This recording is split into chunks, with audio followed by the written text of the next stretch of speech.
Welcome, everyone, to the Westworld TheoryCast. And what are we calling it this year, Justin?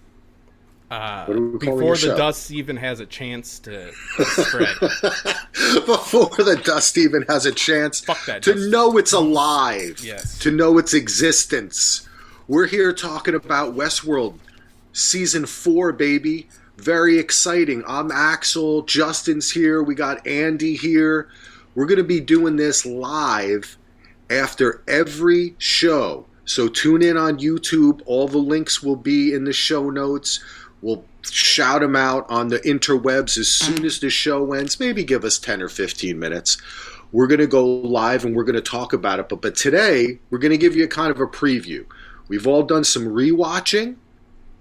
We've all watched some trailers. Actually, a new trailer dropped today, which was perfect timing because we would have recorded the whole thing and not known. So thank you, Andy. And we got a lot to talk about. So let's hear it from everyone. Justin, say hello. How you doing, buddy? It's been a while. Justin Thomas here, doing some on-camera stuff for the old Westworld. There's only two things that'll probably get me to do anything on my own channel, and it's Peaky Blinders and Westworld. About that trailer, I was going to bring up, and I think this might be maybe a little icebreaker for us.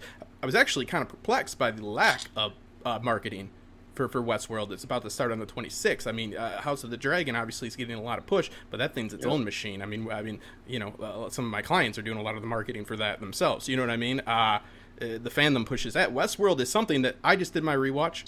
We'll get into it. I love the first two seasons. The third one was a little rough. This is a show that you're going to want to rewatch the third season. I think it's quite dangerous that they're not advertising it more. I don't know. That's just my first take right there. Negative. I tried to be positive. I'm negative right away. Negging us. Well, sure, negging us. For Westworld, people, it's been 2 years, man. I agree with you. I agree. But let's say hello to Andy first, and then we'll talk about it. Andy, how you doing, pal? I'm great, as always. I am excited to be here with you guys. So this is going to be fun. I love your hat and your Empire Strikes Back poster. And I've got an Arrested Development t-shirt on, too. Oh, I'm going every pop culture reference I can at once here. How much could a banana be? Love it. Like $11? At least. Yeah. You are ready for YouTube, baby. I love it. All right. I don't know about that. Yeah, YouTube friendly. Don't be a chicken. All right, well, let's talk about it a little bit. Let's talk about that first thing that you mentioned there, Justin, which is, that's very true. We are only a week away, a little more than a week away, from the premiere of Season 4 of a highly confusing sci-fi show that it does behoove you to rewatch. I can't stress that enough. Go back and at least watch Season 3 to understand what the hell's going on. And if you're not kind of rehashing it in your mind, you're going to be lost. And there hasn't been a lot of I don't know, do you have any ideas on that, Andy? Why haven't they been marketing this thing? I don't know. It is weird. I mean, most of the marketing I've seen hasn't even been for Westworld specifically. It's been for HBO or HBO Max, and then you see Westworld with the dragons, with Barry, with everything else all put together, which is really, it is kind of strange. And I think especially after this trailer, I think actually watching Season 2 might even be more important than Season 1, or Season 3, I mean. Because it looks like there's a lot of tie-ins from Season 2 coming back this year. And I don't know, it has me a little nervous because usually when they don't, it sounds like they're burying it, but I don't know. It's concerning. I think it's concerning because this is a series that is a puzzle, it's a puzzle piece series. This is, you approach it, but like, it's not, was it good? It's like, did I know what happened? That's why we started Before the Dust Settles, because like, we'll do this straight up. We'll go right on and try to analyze Westworld right after. Yeah. It's like I wasn't there for the Lost Days, but it's like akin to that. You know what I mean? Like, it's like, they just gave us this puzzle. We're going to try to put it together. That's the fun of it.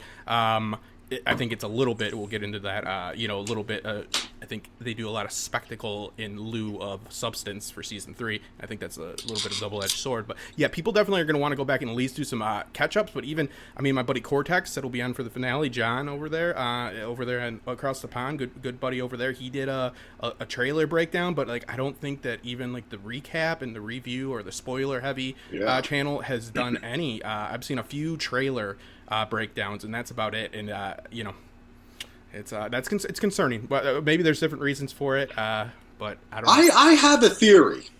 Okay, and this is the Westworld TheoryCast, so I got a theory about why they're not pushing it, and I'm going to tell you why. I think that they're trying to drop an episode or two, and then they're going to do a big push. I think it's more of a streaming type ideal here, rather than pushing everyone to that first episode. They want to pick up some momentum and give it like a little bit of a cult feeling. Like, oh, hey, did you realize everybody's really talking about Westworld? It's back. And I guess if they did do that, they could say 3 episodes available to stream now or something. That's what I'm saying, Andy. I suppose that's possible. But I'm feeling that. I'm feeling like a kind of delayed streaming, and I also have another theory, which is that HBO has new management, and this guy, what's his name, Zaslav, is running it, and he's firing people and cutting budgets and canceling shows from a guy named J.J. Abrahamson and other people, and I think it might just be that this season is getting a little bit kind of washed out by what's happening on the corporate level. But my hope is that it's going to have a little bit of a pickup, because I think, Justin, you mentioned that season 3 was a little hard to watch. Upon my rewatch, I enjoyed it more than I had the first time. I felt it served better streaming it and watching it in a binge than it did week to week, because it was a lot more simple to understand than the other seasons. But my understanding, and from reading quotes basically from that ATX conference that they went to, I think that this is going to be a return more to season 2 and season 1 than it is going to be the straight adventure show that season 3 was. And there's actually a quote from Christopher Nolan where he straight up says, Chris. Oh, I'm sorry. Jonah Nolan. Yeah. He's commonly known as Jonah. It's really strange. Do you know that they are English? Well, Chris lived more in England than exactly. I like how you called him Chris right away, and then you called him like a pal's name. You're like, we call him Jonah, though. I'm like, well, you called him Chris. No, his name is Jonah. Yeah, I know it is. No. It's Jonah.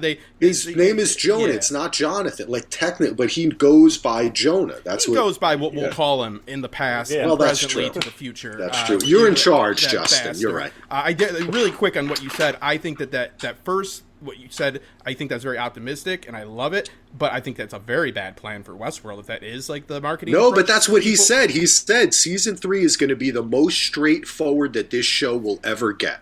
Yeah, that's fine. It was a lot of fluff, and it really literally ended with the end of the world, and I felt like it did nothing. On paper, it did more than any other season, but it did so little for me, and I think a lot in of the mind. Yeah, it just, that's a great point, dude. I mean, the consequences. An exterior season. I mean, it was fun when I was watching it the first time. Like, it's fun, and it's fun. And I hate to be that, like critical of it, but I think Westworld season 1 is the best season of television ever created. I literally am standing by that. I used to say top 3. It is the best season of television. Season 2 services that, meaning it's a little bit of chaos because they're dealing with getting out of the park, and so that's a lot of fluff there. But then they're dealing with who the Man in Black was and what his motivations were. So it makes watching season 1 better. That is a question I want to ask you guys. When you watch season 2, it's not as good as season 1, and once you have the best season ever, you're going to just go down. It just happens. You know what I mean? It's gonna just get to a point where they probably should wrap it up. Every series kind of gets to that point. But anyways, season 3, after you watch it, it doesn't do anything to improve the better seasons. You don't have a better understanding of anything. I don't know. I don't know if I totally agree. I would. What do you think, Andy? Yeah. Well, I mean, the first time season 3, I loved it, and I think in retrospect, when I watched it this time, I liked it. I didn't love it as much, and a lot of the same reasons. I'm not as negative on it as Justin is, but for a lot of the same reasons. I mean, there's a lot more action and things that aren't really the puzzles and the mysteries really aren't there. I mean, we made it when we were podcasting about it. We made puzzles out of it. I mean, we added a lot more depth to it than what it was better of what we. Well, because like I went back and listened to that because like all three of us were podcasting every week about it, and I went back and listened to some of those ones we did while we were doing it, and some of our theories were just awesome, and they were so much fun, and I think that may have enhanced my viewing of that season more than I thought it did. Yeah, everybody took predictive algorithms and they turned it into a simulation. Everybody did. And I said, that is not... Everybody took like how Google, when I put in, why am I... It says such a horrible person or so... ugly, right? It's a predictive algorithm. I'm not in a simulation for that. There's not a bunch of Justins being put into stuff. It is doing mathematical equations with behavioral science. So everybody was like, oh no, they're walking to that bench because that bench used to be a cave and they were back in the, in this time and they were jumping here. I'm like, well, we were trained for bench. And they're like, well, Caleb, he can't be acting like he does. I'm like, well, he probably shouldn't be, because I love that in some of the few trailer breakdowns, everybody keeps saying, like, what you got to remember is that Dolores picked Caleb because he was in the military and they trained in Westworld, remember? And he didn't want to rape the hosts. He said no. And I'm like, well, also, like, who was questioning? Why did they have to waste time on showing that Caleb was trustworthy? He didn't say no to the Lord. He's like a guy that would knock on your door on a Tuesday and say, it's Tuesday, do you want my kidney? Like, he did everything that she wanted. He just had no pushback. That's why it's like, what is wrong with him? And it's like, it's kind of bad writing. It's kind of a bad character. Like, and Aaron, I mean, he's such a good actor, and I think that they really, I hope to God they do something better with him, because it was confusing. It's like, this is weird. Like, what is this? Like, she's like, want us to go and fight the world and crush civilization? He's like, okay. You know what I mean? Like, it's weird. So it's like, oh, something more's happening here, because this is kind of stupid. And then it kind of turns out to be a little bit stupid on that front, because the world ended, and what do you have? What do you think from now on? What is going to happen? What are your questions for this season? The question is, let's get back to the park, right? Let's get back to these parks. Let's get back to form. Let's start talking about, the sublime, the afterlife, talking about what makes somebody who they are, like, nature versus nurture, stuff like this. You know how many people are saying that Charlotte is Charlotte? That's also Dolores, by the way, that just... They split when they start having different, experiences, and everybody's like, that's Charlotte. Hey, I'm like, no, she was living with her, but that's still Dolores right there. Okay. All right, well, Justin, let's do that was about 80,000 questions. I'm sorry, man. Let's just start slow. Really Let's start slow. Tried to be positive. It wasn't good. I have to. Let's say, Andy, let me ask you, what did you think of season 3? You said that you found that you felt our theories were more than that, but do you agree with Justin that you were that disappointed in it and in the character of Caleb, or do you think it did forward the plot? Well, I think it did. It didn't. I think I still liked it a lot. I think it's my least favorite of the 3 seasons, and a lot of it is because there wasn't as much stuff to really theorize about. There wasn't as many puzzles. There still was, obviously, but it doesn't seem nearly as dense as those first 2 seasons did. Like, part of it, like when I did my whole rewatch, I took a lot of notes on everything watching back, just so I could refer back to them throughout this season. And the first 2 seasons, I've got like 5 or 10 pages of notes for those 2 seasons, and I have like a third of that for season 3. They're just a lot of it because it just wasn't as dense. I mean, I still really liked it, and I think, and I even said this on one of the last podcasts that I did last year with Gina and Tim, is that I think there's still so much stuff missing with Caleb. I'd be shocked if we don't get more stuff about him and why he is the way he is, and whether one of the big things I pushed last year was that he's already some kind of hybrid. Well, I mean, judging by this trailer, I think that might already be started or something. Don't know. There has to be some big pieces missing with that character. I think that will make season 3 look better in retrospect, at least concerning him. That's what I'm hoping. Thank you. That's what I'm glad you brought that up, because I think in respect to what Justin said, I agree, Justin, that I think that one thing that season 3 did, I take it, you're a huge fan of Jonah Nolan's brother, Christopher. You did a great show on that, Justin. It's on the YouTube channel. Check it out, people. Check it out. And one of the things that Christopher Nolan does is like the difference between like Tenet and what's the other one? Inception. Inception, right? Like, one is a heist movie, and the other one is a straight ahead, is like a James Bond action adventure movie. Like he kind of genres it out. And I think what they did with season 3 is they needed to move the story wider and forward. And they had gotten caught up with everything being internal, right? Basically, season 2 is in Bernard's head, the whole season, pretty much, right? Like, as we find out, we're kind of watching it through his eyes and his interpretation of what happened. And it's a very short period of time. So I think they did invert it. And I think you're right, Justin. I think that there were a lot of the plot contrivances that would be heavily theorized on and drilled into. They let that go because they were telling really an action-adventure heist movie. It was a little bit of both. It was how Dolores takes control of Rehoboam using Caleb, right?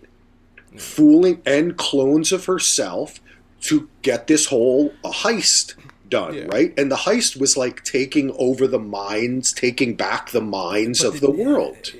And I agree with you. Let's not stay with the negative too much, but I agree with you, Justin. Yeah. But do you think, Justin, that maybe Andy's right? And based upon a little bit, if we're concentrating on the character of Caleb, we might get some stuff this season that could retroactively explain some stuff for season 3. Would you accept that is what I'm asking. Yeah, I want a good story. And listen, I'm not trying to be overly critical, and I know I went on a little bit of a rant. I believe that the first 2 seasons are poetry, and I know that they also say that they want to reinvent themselves every season, and I think that's ambitious. And I think that, and when I was watching season 3, I was having a good time with it. But when I watched it all together, when I just went through it like a marathon, right?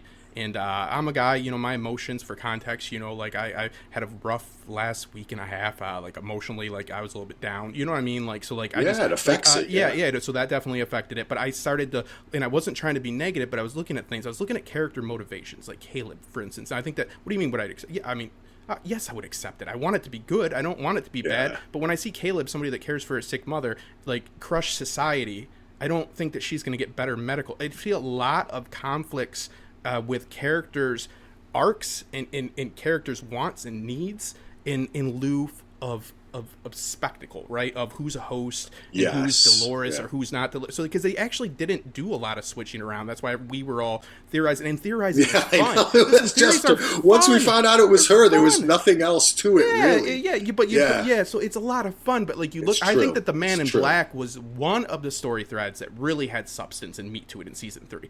That is one good meaty thread right there, and it touches on all the stuff I like, because and maybe some people, maybe that's like base stuff to them. Like, I didn't read the bicameral mind or think about free will or consciousness in the way that I and sentience and all this until I discovered this series. So it was a big eye opener for me. So I this stuff is also fascinating. So like when I do like the Tenet, like, right, if we're talking about Nolan projects of the series, right, I get a little bit disappointed. And when you watch it back, you're like, how far did this, even Thandie Newton, in fairness, said she was not happy with her role. She was not happy because it didn't do much for the character. She's like, she's like, I'm sitting here still letting people control me. I'm letting, in Rehoboam, there's so many, I hate to pick holes in it, man, but they didn't need any of the information in that end. Like, all the heist stuff, they didn't use, man. Like, so, like, you say that, and you say, oh, it was good because it was... But I'm like, didn't they messed that up, too. They messed the fluff up, too. So I'm saying, let's get back to form, and it looks like they are. With that trailer that just came out, man, I love to see Mafia World. I needed better branding than that. But Mafia World, Medieval World. I know. But that's just... They should have called it Bada Bing World, or like Jersey World or something, right? Route 46. But it looks beautiful. Well, listen. Yeah, it looks good. I like this talk that we're having about our rewatch. One thing I want to say about season 3 is I think the one overriding mystery that we all talked about more than anything, and that people still, this is going to be like fucking Lost with They're All Dead. Bernard has the key, okay, everyone? Dolores put the key in Bernard. Bernard has the key to the Sublime. He's in the Sublime. We see it in the trailer. He had the key the whole time. That's it. We don't need to talk about it. Like, I'm still reading things where people are like, and the hidden key, we never found out. No, it was put in Bernard, as you do when you want to hide something. You put it in your buddy. He put it clearly in your pal. says it in the last episode, and then he goes into the Sublime using the key. Yes, and he's there for many. They say that is the furthest we've seen into the future is the Man in Black scene, that after scene in Bernard where they have Stubbs. Yep. By the way, he was being treated terribly. But Bernard is in the Sublime, and I think that this is going to be very interesting because I think that's why we're looking at Parks again, because Delos is shut down, people. Delos, but now they're back. It seems like they're back, which that's some pretty bad publicity. That's not even the first massacre. Well, we're getting into the let's get into the trailer, because I think the trailer that dropped today really illuminates a lot what we saw in the first trailer. And I hope that it's going to go, by the time people are listening to this, there'll be a lot of hype, and maybe they'll say, why did they say HBO wasn't pushing it? All I see is Westworld. Maybe they'll give it a real push towards the end. We were right to say that, and you better shut up about it, all right? We were good. Yeah, exactly. We got it. We're the ones that start the hype, Axel. This is right here. I feel entitled. Baby, I like it. We're the hype masters. Yep. But, all right, season 3. That's what I want to say. Bernard definitely has the key. That there was not a lot of mystery to it, but I enjoyed Marshawn Lynch. I just want to give a shout out. I am wearing my Jets shirt now. But I do want to say that Marshawn Lynch was pretty funny. I'm finding that our opinion on season 3 and the other 2 seasons for a lot of people is reversed. I literally just read an article that said, after quoting Christopher Nolan saying season 3 is going to be the most straightforward it gets, the writer then commented, well, I hope we're not going to need to be taking notes to figure out what's happening in season 4. And I was very angry, and I was like, no, that's exactly what I want. I want to have to be taking notes. I want to be challenged and surprised. That was the stuff I really enjoyed. And based upon the trailer and upon what we saw in season 3, I think that is more so what we're going to get. So I think that... Time frames. Yeah, I think we're going to... Exactly. Oh, yeah. We're going to have a lot of different, like you're saying. At the end of season 2 that we saw the Man in Black wake up and talk to his daughter, right? And he was a host. Then he was at in the fidelity test, yes, very far in the future too, because when he goes down there, there's dust and sand everywhere. I mean, it's obviously been aged a very long time.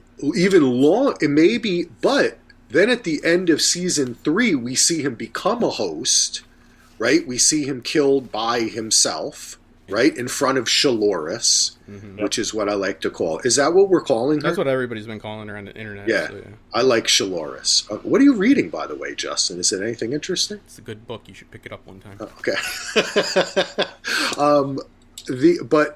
We also see Bernard wake up, and he's all dusty, like that. So, question I have is, putting those two things together, do you think that the Man in Black fast forward and the Bernard are happening at the same time? And do you think that's going to be one of the alternate timelines we might see in this new season? So, and I'll actually keep it brief. So we're going to have a situation where the world, supposedly, anarchy has, Fight Club has happened, people. Google has went down. Be a little bit more minimalistic. Nolan, don't make it like a big freaky way. I already see the Tesla tower in this one. Like, I think the tech could be a little bit smaller. Just make it what it is. It's very relevant to today with predictive algorithms and stuff like that. But we're going to have a situation where we're going to have the Sublime, in which they're utilizing, because that's a place where the hosts have found. That's why we have Teddy coming back, by the way. Teddy is going to be back. He is in the Sublime. And now I can get murdered. Akichita.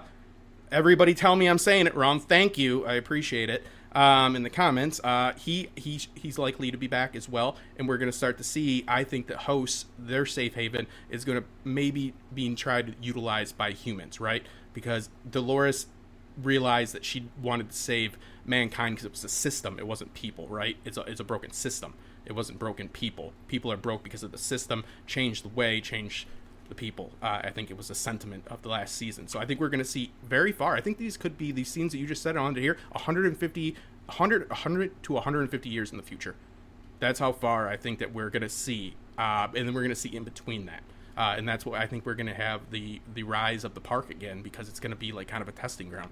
I think we're deal with 3 timelines altogether: 150 years far in the future, the current, the apocalypse, and then the park timeline, the testing period for whatever they're trying.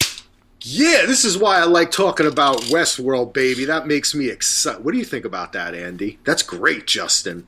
Yeah, I think there'll be at least 3 timelines. I think there could even be more. I mean, it's kind of. I think everybody has kind of assumed the fact that at the end of season 3 with Bernard there, when he puts it on and then he wakes up with all the dust on him, he never left in that time period, right?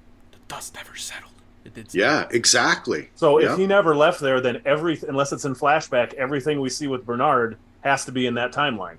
Yes. Or unless there's multiple Bernards, I guess. Like, we do see difference in his hair. We see a shorter cut and then a longer cut, things like that. And don't forget this too, though.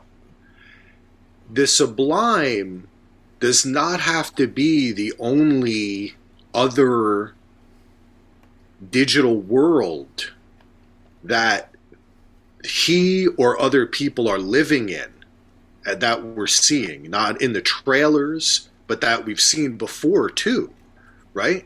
So what do you mean there by could that? there could be, if there could be multiple servers having different other worlds that we've seen already. I definitely agree with that. I think that's going to happen. But do you think that we've seen something that was already occurring in these said servers? Maybe, because we saw that in season 2. Yeah. Right? So we don't know what still exists at the park. We know that supposedly this is the thing. The Sublime exists as a place that Dolores beamed up into some satellite, right? It's just a bunch of ones and zeros, even though it hosts conscious programs. We know that, right? Mm-hmm. So this could be hosted anywhere, and there could be multiple versions of it. It's Delos. I mean, they're saying it's Delos. Yeah. We see an opening again with a, I believe it's an Asian lady, right? Or it's for like the mafia world. But they open up and they have all. Oh, it says, welcome. Yeah, welcome, and they're going back, and there's the dance number again. I think that it's going to be flipped. I think that they're going to be because we also see the younger 20-some gentlemen. God, I'm getting old. Young bucks running around in the subway. I'll say, got themselves in a damn hurry. I'll tell you. But they're walking around there saying that it's his first time at the park in the trailer. So they're going, and that's when Dolores, whoever she may be, the mother. But that's when they're in New York City. Well, that's when they're in a park, I believe. Did you see also the bridge, right? No, I agree with you. Yeah. I think that everything in the trailer that's I think that we see with Dolores and all that, I think that actually I think the only time we see the real world is with Bernard, Stubbs. I think Maeve is in some of those shots. Yeah. And then later, I think, actually, I could be wrong, but I think it was Chaloris was with Bernard in some of those other scenes. They're really quick, and I did put in the notes. I did do a little quick breakdown of some of the scenes that are listed here, because I couldn't remember everything. So there is a scene with 2 Hales meeting. Oh, that's right. Yes, 2 Hales don't make a right. 2 Chalorises. Okay. Yeah, and I don't think there was anything with Hale and who did you say again? Hale and I thought Bernard. There was Bernard and Maeve though. That makes sense. Oh, I must have missed that one. Bernard, there was. Make sense. Okay, I'm pretty sure of that. Well, can I get this out? Do we all agree that the world is in the current frame, if we're going in a linear, sorry, Nolan, linear time frame here, we're going to go straight down. We believe that the events after the finale of last season, we're believing that this world, it might not be completely like a nuclear disaster, but it's in chaos, right? We're believing that, yes. We all believe that, right? I mean, what the? Yes, I mean, if it's definitely. not that, then man, I've really got a problem with season 3. If it's not even that, we leave. I really got a problem. If I remember correctly, we leave Stubbs in a bathtub. Yeah, eating chunky soup. Right? Dying or something. Bernard sitting on a bed, going into the Sublime, using that key inside him. Dolores is dead. Mm-hmm. Caleb walks off with Maeve in order to remake this new world. Yes. And then we see, at the same time, Chaloris, Charlotte Hale, who's really Dolores, but merged into that, plus the new experiences, plus other shit, because she's a host, commands a host version of William, MIB, to kill the real William. He dies, and then she says to him, we're going to basically take over this world. So it's set up. Said, I am the Senate. Yeah. Darth Man in Black. He's like, yes, master. So it's set up a Maeve and Caleb versus Chaloris and MIB the army situation. Of MIB is possibly yes. The army. So no, that's what it's set up. Man in Black. All jokes aside, that is the dark Man in Black as well. Like the evil, the man with all the aggression and all that. And there's also still some other copies of Dolores out there. No. They're all who they immediately took the form of, buddy. Yeah, exactly. Because we watched the one. Sorry. They have the copy that when she was the guy from Sons of Anarchy. Yes, every Lawrence. DJ's got the cuts. Yeah, Lawrence, right. So that pearl is not in anyone, but it still exists. And we also know that once that they can replicate themselves, so it doesn't, you know what I mean? Well, like Bernard can we're try to past build the her pearl back. conversation from season 3 because now that the world is, they can go anywhere and create whatever technology they might need. You live as long as the last person that remembers you, right? That's But I still think there's something to be said about the actual the actual Dolores pearls. That's true. There's also still one. You're right. There's also the one that because we Clementine know and the Clementine in the Shogun world walked off with the one in the head. And when they Lawrence as well, right? Sato. Yep, and Lawrence is still out there because Lawrence came at the end As a SWAT to talk to. As a SWAT guy. And but there's another one in that Dolores head too, when they took off the samurai guy head. Oh, you're right. So there is still some Dolores pearls out there. Yep. The Dolores we found. Yeah, that's what I was talking about with POV. Lawrence. Yeah. She's And gone. wherever Clementine took that other one, Clementine has one of them in the head yeah. that she took off the guy's head. Oh my god! I hope The they Shogun didn't guy. forget. Yeah. Oh my god! They did. Oh, What if okay. there's one out there and it's a mistake. That's the last time. That would So suck. wait, let's. That's the last time we. That's the last time we saw Clementine when Clementine and the Asian version of Armistice walk into that bar and they kick everybody's ass and they behead the guy that was the Yakuza boss. As you do. And that's one of the Charlotte Pearls in there. That's the last time we saw them too. My boy's messing you up. You better get on that. Honestly, I wonder if I'd love it. They're watching this and they're like, oh my god. They're like, we got to fix this, guys. Dude, I forgot about that one. Clementine is in the trailer and she looks like she's in some kind of lab. Yeah, and Hector's memory is wiped as well. The original Hector is also gone, and we see him doing the heist in the 1920s. See, we see him doing his heist, so we got that. That's very good, though. There is I hate to play that game, but I also love that theory. So there's I'm a walking contradiction, so get used to it. We all are. Yeah, Justin, we all are. I don't like it. A bunch of spectacle, I'll say. I'm like, ooh, another pearl, you say, Andrew? I can't stop. Oh. You're right. It's a disease. You can't. I bet, dude. I've been in Reddit room way lower ones, dude. That can happen. Not in this level of a show, but that would be so funny. They're like, we got to fix this. They're gonna get us. Oh god, they play with our minds this whole time. We're like, we got you now. They're like, what is this anymore? I'm like, I don't know. It's like we all want to get each other though. I'm like, everybody's just mad. Everybody's mad at everybody here. It started off about what makes you lose your humanity. Now it's like, I hope they messed up. We'll get them. Those bastards. We'll show them. We'll show those fellas. That is so funny. They better put you in that room. Okay, I'm available. I'm available. He's available. Yeah. And we gotta get him. Get the freaking the hush order on the muzzle order on you. Did you see, though, what did you think about the separation of it? You know, because we had the train, obviously, in the park, but we see a big disc. That's why I think that, like, what we're seeing there with the Tesla-like tower, and I make my jokes about the technology, but it doesn't really matter. I get it. They have to make it, like, bigger than it is. I think a minimalist approach would be better. I like that because it's irrelevant, and I think they could hit more home with it. I'm sorry, guys. Here, let me put my video. I had to leave for a second because, as happens whenever you're recording a podcast, a guy decides to start hammering away at your front lawn, and they're like checking the water. It's like they have to check the water pipe or something. What is he doing from exactly? the town? Like, I have no idea. But anyway, I'm back. I don't think that guy's from the city. I wanted to say before we went forward. Well, all you missed was us talking about how we're smarter than the writers' room. So we might be, and if we are, we got it, so. Bastards. That's true. But hold on one second, Andy.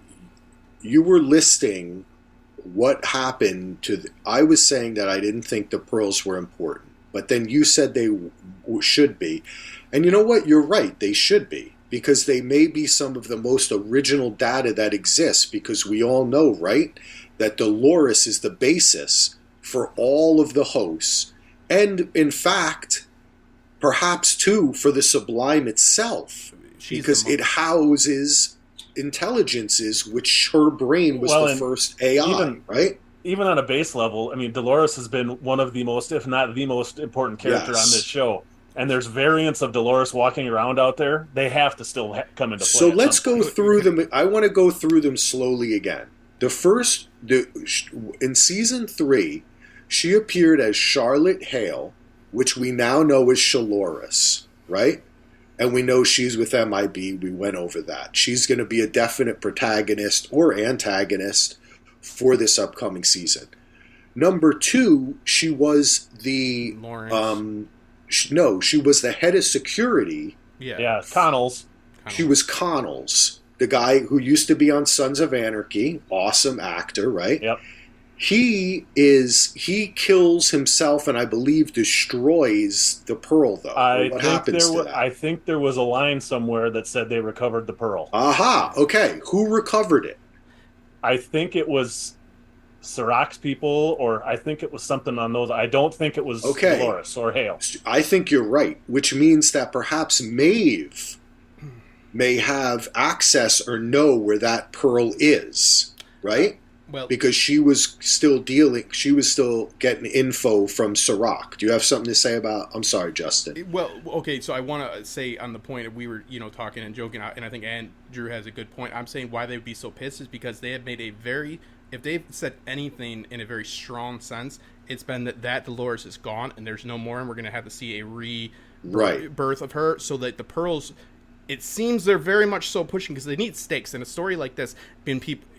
If you have something that can't die, right? Like there's no stakes. You're dealing with that type of situation. Exactly. So they've been really adamant about this. So like, I just want to put that out there. I don't think we should, because that was a big thing, counting the pearls, and I love but I also don't believe I legitimately think anything that it could be, because it was like kind of convoluted. There could still be one out there, and they would have to reintegrate that like pearl thing into that. Was we're kind of like laughing about. Like I don't think we should be counting them though. I think they've been very adamant. If they want to say one thing, it's that this Dolores that we're gonna see. This POV, this is going to be different. Yeah, but I don't believe them, though. I want to say that I don't believe them because they made a bad fandom. They made a bad. You guys have done a bad. So the next, but I want to stick to where these are. The first the Connells one we think either was at Sirach and maybe, so that's number 2. Maybe Maeve knows where that is. Number 3 was Sato, or the right Musashi, yeah. Oh. And his head was cut off. Yeah, by a Clem. And then she got it, but she wasn't working with Sirach. No, Sirach. She was working with Maeve, I think. No, I thought that she ended up going with Chaloris. Yeah, who they were working with? Remember when they turned against Sirach? Yeah, I don't know. She went with Chaloris. Okay. I think that she gave that to Chaloris. I think they're on Team Chaloris. Okay. I go with that, yeah. So basically, it's possible that multiple people have multiple copies. Well, there are Doloreses. That's why I was kind of pushing that point right away as blatantly as I do, like an asshole. Like, but like, there's like, that's just not the Dolores. We imagine if we followed Lauren's Dolores, which I imagine just went to Dave and Buster's, like until the final scene. Like, it's just not as enticing.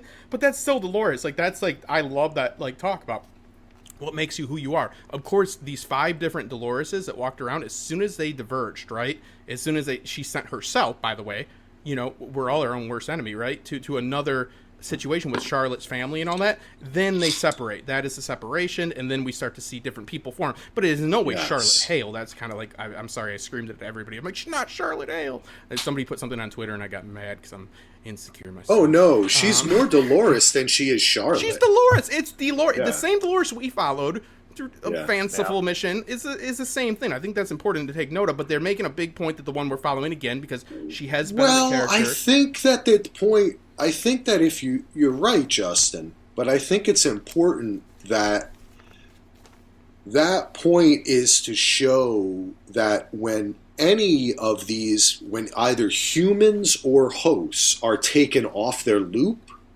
it lends them to almost lose their personality, lose who they are, and they can be rewritten, right? It re-looped into something of their own creation. I was displaced from Detroit to North Carolina, right? Like, because of I stopped DJing. I completely changed the way I was living. Some for better, some for worse. But like that if there's a Justin that stayed in Detroit, he's different. So I love that argument, or that topic, and what I wanted to bring up is rewatching season 1. That's the one I said something at the beginning of this show. I said season 3 adds very little, if anything, to the rest of the series. Now the mother aspect, see, that's not true. Again, I'm a walking contradiction. The mother aspect of Dolores is potent in the first episode. Her father says, "I became who I." And now I'm not a dad. Thank God. I like money and I like having free time.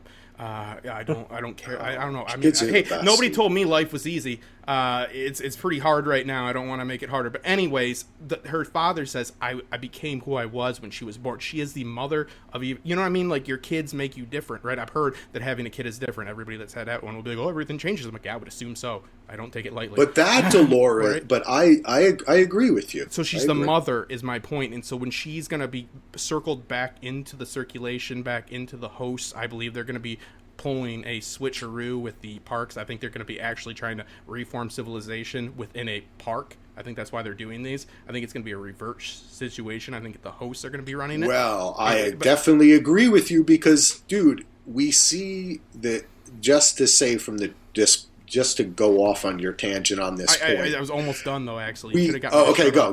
Yeah, okay. Like, I'm just trying to grab saying. Something. Dude, I was almost done. Like, you just... Okay, I'm sorry. So she is going to find herself because she is all of the mother. She is the original host. She's the oldest host. So she will find herself within the rest of the hosts and within also who?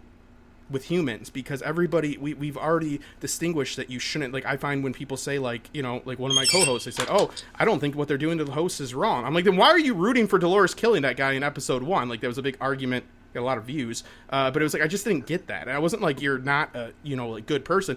They're not, but like, that's not why, you know what I mean? Like, but I'm like, why are you, like, who are you rooting for here then? Like, what do you think? Why did that guy die if you don't think going to, they're, no, but they're robots. I was like, wow. And that's very interesting that people think like that. So it's like, you know, but I think Dolores has a different outlook, and I think she's going to look at humanity, and it will be a host that learns from both.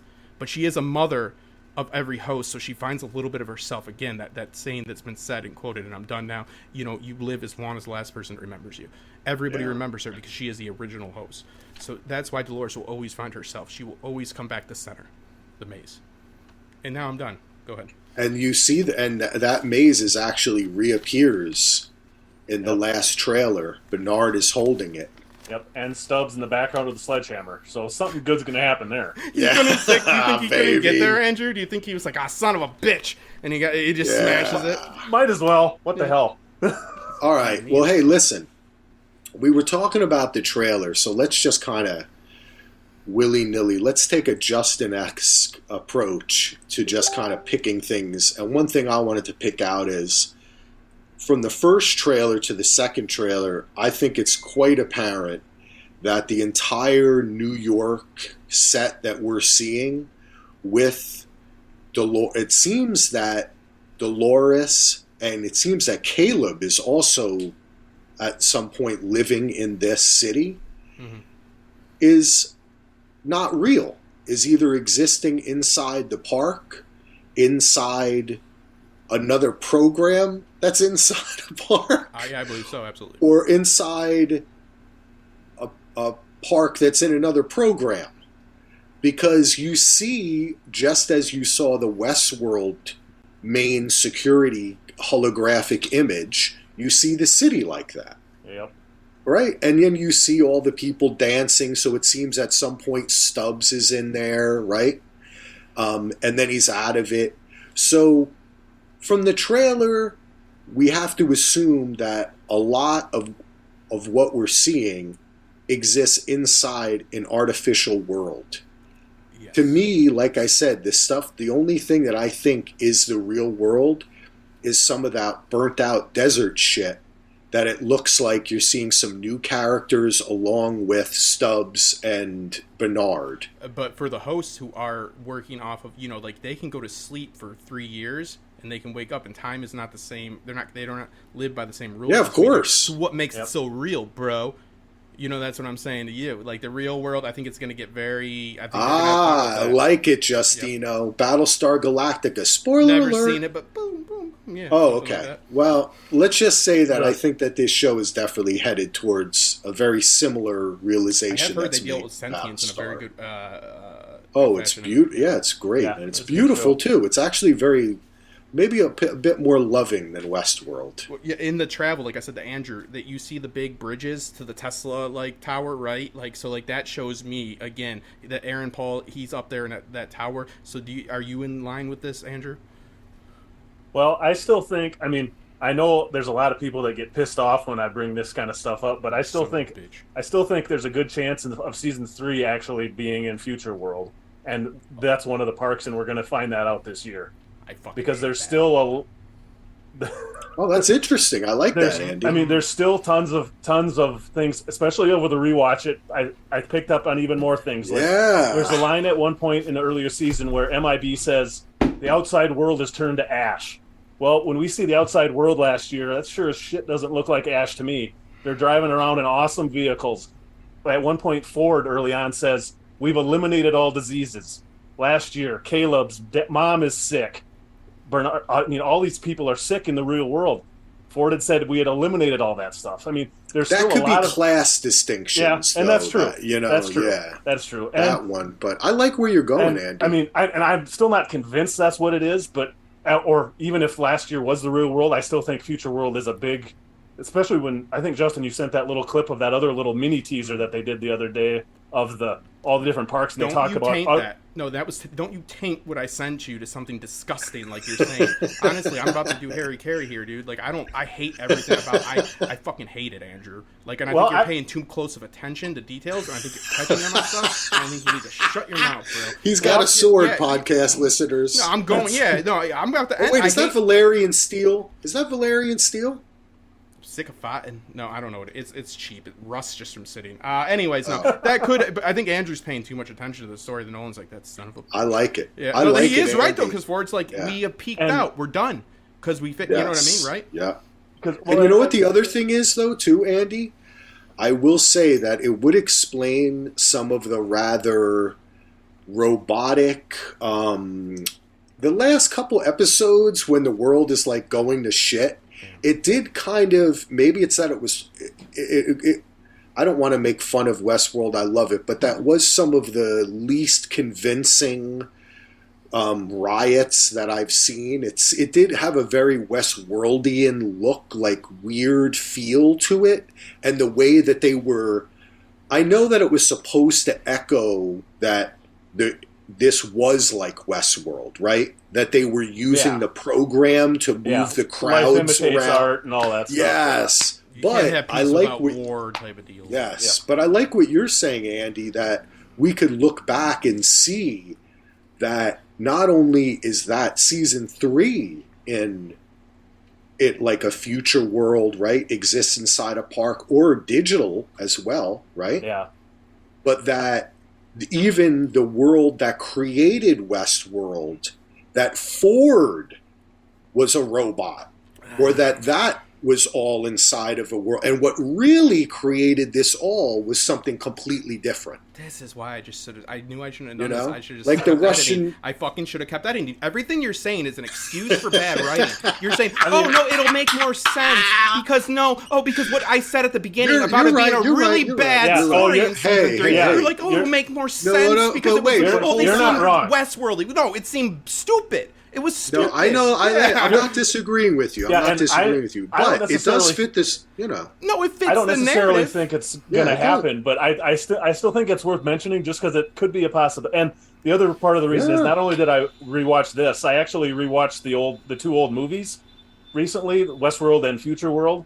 And I'm actually shocked with how much stuff they have lifted out of those movies and done so much better in this series. Oh, I gotta do that now. Now I'm gonna conspiracy. I see incompetence. That's all I'll say.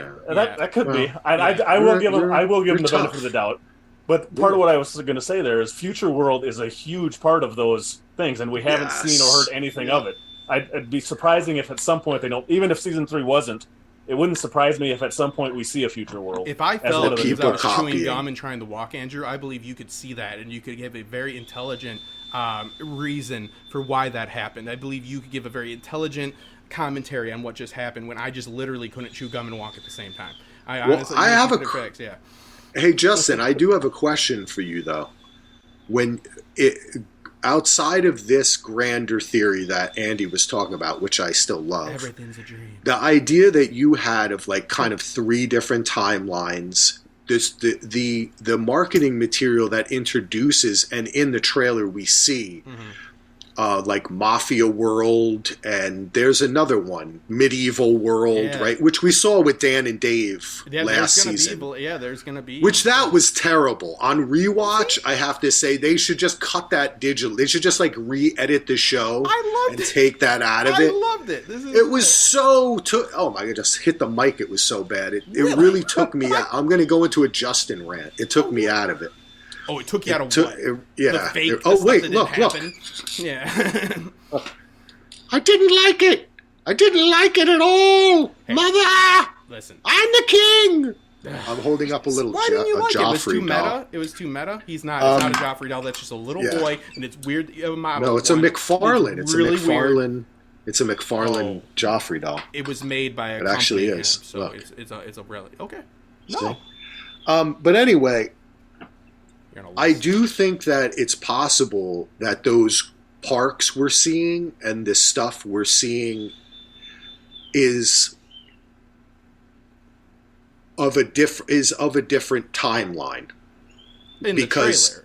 Yes, in the trailer. Because the world is destroyed. Like, not going back to what we were talking about, what Ford said, but from the end of season 3, the world is in disarray. Delos is done.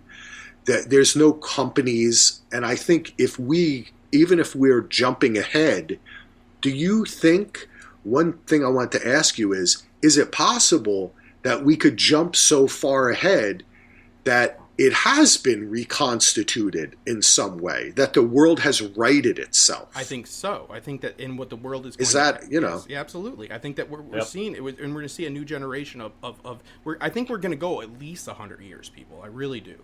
And I think that's why we're not going to go back and say that didn't happen. That's, like, I think they went into the world again and, like, they did what they did. It was what it was. Now they need to move forward because now they took down society when it looked like they might, like, spray paint a little bit. And that was it. Like, and they would clean it the next day. But supposedly, like, the world is done now because guys with, like, that were kind of real perturbed. They're like, oh, we're mad at society. And this Rhea Bowen, this Google, we're so mad. And also Dolores let all her information out, which is kind of, like, even worse. But anyways, what I mean? Like, stuff like that. Like, I think that we're going to write itself. We're having a generation of people that aren't going to look at hosts as lesser.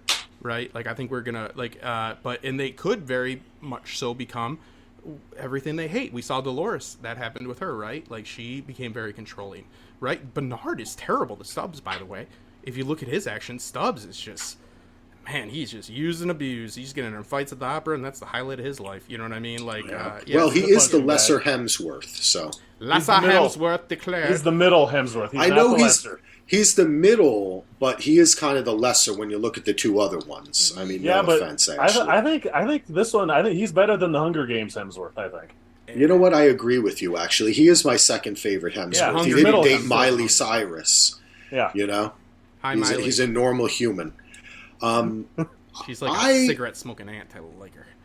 I want to ask you all a question about a character that, for me, was, and you mentioned it earlier, Justin, really, for season 3, this, I will go on record, did not like the way her character went, which is Maeve. And the whole manipulation of, I'm working with Serac so I can get my daughter back, but I agree with you, Dolores, but I don't because I need my daughter back. You're terrible. Oh, is Maeve good? Is Dolores bad? Oh, wait, look, now I realize part of me, I am Dolores too, blah, blah, blah. What are you looking for from this character? That's what I want to know. That's a tough one, too. What are you looking for from Maeve? Make it quick, because from Maeve, I love the fact that she embraces, this is the allegory of the cave, right? She embraces the shadows because she still loves her daughter. She didn't care that it was a story. It doesn't matter because we all have, determination. We all have a certain amount of, predetermined aspects of our life and so forth. So like that's something that Maeve doesn't care. Love is love, and I love that fact that she chose. I'm glad you brought that up, Justin. And I think that's a great theme. It just was very much so stagnant because they pushed it for too long. Now it's hard too because that's such a great theme. So like I probably would have had her twist in just a slight way, and I'll end it here. To try to live in the world and have a daughter and recreate that because her daughter's in the sublime, they're heaven, right? And do that and embrace it that way because like we get the sentiment of it, we get the messaging. She's in the sublime, we've already gone there. Now she's going to create it in a different way. That doesn't mean she doesn't love her daughter. I mean, what, you gonna tell somebody that lost a kid they can't have another one, right? So like I think they should have left it there because that sentiment is still there, the allegory of the cave and all that. So I love it. I like that. What do you think, Ando? That's great stuff there, Justin. Maeve is, I mean, I love Thandie Newton, and Maeve is one of my favorite characters, but her in season 3, I was not probably the least satisfied of any of the characters. And I think it's, part of it was because she almost acts like she's so singularly focused on just the kid. She seems like she isn't actually evolved, like an evolved robot. It's like she's following that one command line, and it's going here, here, here. She should be able to look at it and say, you know what? Serac is going to fuck me no matter what I do. Why am I teaming with him? She's going to screw me over, and I'm not going to get back to my daughter anyways. Yes. But he still is. Something about that just rubbed me the wrong way with Maeve because I want Maeve to be awesome, and I don't know, something I did not care for her. Well, I still liked her, but I was disappointed with her arc in season 3. Her motivation is pure, right, Andrew, is what you're saying, but her trusting Serac goes against everything she's learned. It's stupid. We get you still want you can still want your daughter. We it didn't make sense. You don't want, but you wouldn't keep getting kicked in the balls, right? Like you're not just gonna, she never, you know what the problem was is that Maeve in season 2, she was all about her developing her own agency, right? She was looking for the daughter, but then she was also questioning why the daughter's not real, right? Like that question. And then you're right. It's settled upon, it's real to me. Yes. This is my experience. And that gave her agency. But then in season 3, it was completely stripped away from her and used as a tool to manipulate her. The entire season. Go ahead. There's still other things about her too in season 1 and 2 that she's not so single. I mean, if that happened with my kid, I would still be focused on that. But like she had the love affair with Hector and all this other stuff that was in there, and they stripped everything away except for the kid. Now, any person that has a kid missing, of course, that's going to be their primary focus. It would be mine, but there's still going to be other things that's part of what. Not Justin. Justin wouldn't give a shit. Justin would be like, I didn't want that thing to begin with. I like money. I like freedom. But I will say this for Maeve. What Justin touched upon is the love, the heart. What I am looking for Maeve in season 4 is I want her to be the hope, right? I know that she walked off with Caleb, and now all of a sudden Caleb seems stuck in a similar loop that he was in before.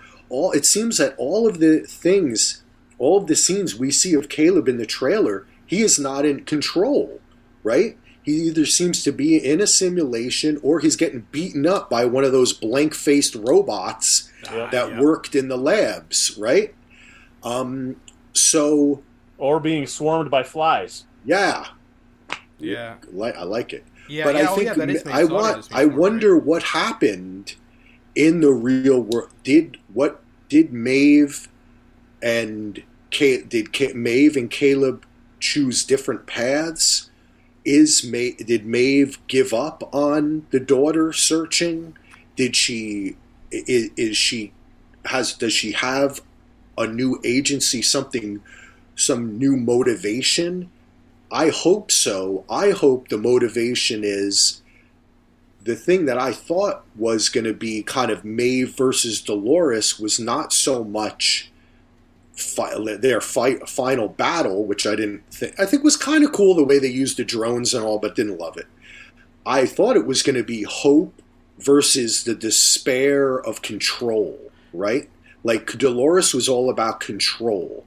I'm going to remake the world. I'm going to correct it. I'm going to shut down Rehoboam. It was this maniacal need to control everything, right? Like a host. Where Maeve kind of was like, I just want to love. Yeah. Same goal, different approach. Yeah, pretty much. That's how they ended up saying it, right? Is that she passed the flag to Maeve? Yeah, Maeve said that to her. Yeah. I'm not like you. I don't need to kill and destroy and control everything. I just want to love my daughter. I want everyone to choose their own personal freedom. So I kind of hope that we get some hope in this show. That's what I'm looking for from Maeve. I love Dolores in season 3. I thought that as character arcs go, and also drilling down into different parts of a personality, they really built on seasons 1 and 2. In season 3 with Dolores, I really thought it was great stuff, and Evan Rachel Wood is freaking amazing, and also her face, how she have like a robotic face. Like her face is perfectly symmetrical and perfect. Well, there is a little bit of it's like too perfect. Like if you saw her in real life, I feel like her face would attack you.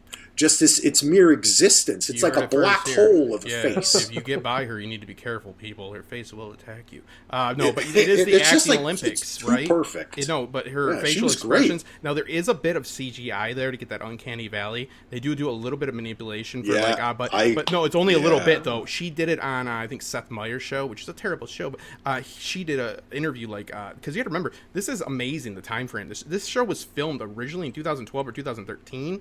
For the pilot, and then it was like a year and a half before they filmed the next episode, actually, like when they got picked up, and now we're at 2000, we're not gonna, we're 7 years. Yeah, it's crazy, but the acting Olympics of her going from, their drop the emotion, like all of that. Well, she actually, I learned about this when I lived in Durham, North Carolina. Yeah, she's from there. She's from Raleigh. Justin, that's where you are. Yeah, she's from Raleigh, and her father was like a huge acting teacher and theater guy. She grew up in acting. She's been acting since she was like born. So yeah, she is pretty amazing. But anyway, to get back to Maeve, that's what I want, the hope. The daughter stuff, maybe she let the daughter go. That's okay with me. But I just want her to have hope for the world, to like she that to make it possible we can for coexist other people to have daughters, to have. Thank you, Justin. That's I her like mission. that. That's yes, and that's why Dolores passes the flag to her. And I think we're going to go to a more season 1 Dolores. And I hope so. And I know it's going to be a knockback in a way, and it could seem cheesy, and I could probably bicker about it, and I probably will if I decide to go on camera again. I'll be a freaking idiot. I'll be like, I didn't like it. They just you're rehashing it. But what I think is going to happen is that we're going to see. We already saw some symbolic. Cinematography with the rolling of the soup can that used to be a part of Dolores' loop. Remember, either Teddy would pick it up or a pervert essentially would pick it up because like she was like prey. She was set there. She was set. That would have been me. I would have been like, here's your soup I don't care. I'll pick up your soup. Get out of here, Teddy. Dolores, I love you. Yeah. Hey, what you doing? She does kind of remind me of an old girlfriend though. Dolores. Oh my goodness. Beautiful. Look at this. I'm telling you, Billy's not a good guy. He seems like a good guy. I like him a lot actually. But we are. I am in a garage. Yeah. Yeah, and whose garage? or whose was it? I don't know. Yeah, it smells like metal. A lot of there. Lego here too. Lego my ego. But I think we are going to see a Dolores that is learning again, and it's a Dolores that'll be learning from both. And I think that she plays that role really well. She played it better than any of them. She has been a master craftsman with her acting. So yes, I think that she is going to do it. Awesome. Maeve needs to be in charge. Maeve's always been in charge. When I watched that first episode again with what is it? Paint It Black. At the piano. Yeah, come on. Oh my God, so that's great. What I'm saying. And she had a plan, right? And she was always commanding and not taking shit from. She is sitting there. She's like, out of all, and she says it in her sexy British. I don't even know what she is, but it's amazing. You know what I mean? Like she's like something that you've never seen before. She's amazing. She's beautiful. She's different. You know, she commands a room when she walks into it, and she's talking to Hector when he walks in. She's like, out of all the, and again, it's like some British slang that she uses, like something with an R, I think. Like, and you decide to come to this one, right? Like that's how she talks to a guy that's got a gun to her throat. So like Serac was like, you'll never get my Google password unless you do, and you didn't need it anyway. You know what I mean? Like he's running her. That's why she was pissed. That's why everybody's pissed. I do have some hope for it too, because I was looking back at some of my other notes here from the end of season 3. There is some signs that she's returning back to that old season 1. Oh, definitely. When those buildings are falling down, I even wrote down what she says to Caleb. She's like, this is the new world, and in this world you can be whoever the fuck you want. Yes. That's Maeve talking like the Mr. or the Madam Maeve, not the wandering around looking for my daughter Maeve. So all right, not that cool. I don't think she should give up on the daughter, but I want some more of that season 1 Maeve to come back. All right, I want to dive into another character who I'm a big fan of, Bernard. Justin. Mm-hmm. He didn't do anything in season 3. Not much at all, but I have heard that he's going to do a lot in season 4. And from what Jeffrey Wright has said, there's a quote he had which he said, we're going to return to the mind of Bernard. Yes. And I love that, because to me, I know you say season 1 is the best season of TV ever. You like ever. I am in the belief that season 2 of Westworld is, for me, top 5 seasons probably of television ever, because the Bernard factor, I love it. Expand the mind, baby. It's good shit. He is going to be, he's got what he believes to be the path, I believe is something he says. It's not verbatim. He says that he's got, I've seen this before. He believes the solution lays within what is going on with the sublime. Right? So I've seen a path, is what he said. In the trailer, he says, I've seen a path. A road less taken, I'll tell ya, but a path. But so he's there, and so I think that he is, you know, Ford knew. That's why Ford remade Bernard, because Ford needed him, right? Like Bernard is such a potent character, and he was sidelined, and I'm not going to hate on it that much, honestly. It is what it is, because at the end of the day, they did need to get it. It's just like Barry this season. I like where they ended. I hated how they got there, but it's going to be really good after that. I don't know if I hate it, but you know what? I think there was for me, with Barry, as a side note here, because I know that Andy loves Barry. I like the rest of the season. You're talking about retroactively kind of writing yourself into making something worse better. Yeah. That's how I feel about this season of Barry. I think the end of it convinced me that they knew where they were going to. Not how to get there, though. I don't know. I think it makes a lot of sense. Well, I think there's a lot of diversions this season. I'm just making a connection. There's a lot of diversions. I don't like how Bernard got to where he is, but he has a key, and it's the sublime, and they had to sideline him because they were focusing on other things, which I didn't obviously like, but it is what it is. But I hope that this season, this season he's gonna be the coach, man.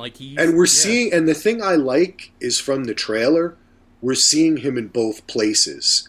In the first trailer, the Perfect Day trailer, the music turns up. He's obviously in this other world, and the tree goes up. He sees like the that's dead Dolores horse. Dying. That's Dolores. That's the white horse, and that's Dolores dying. That's the tree that she paints.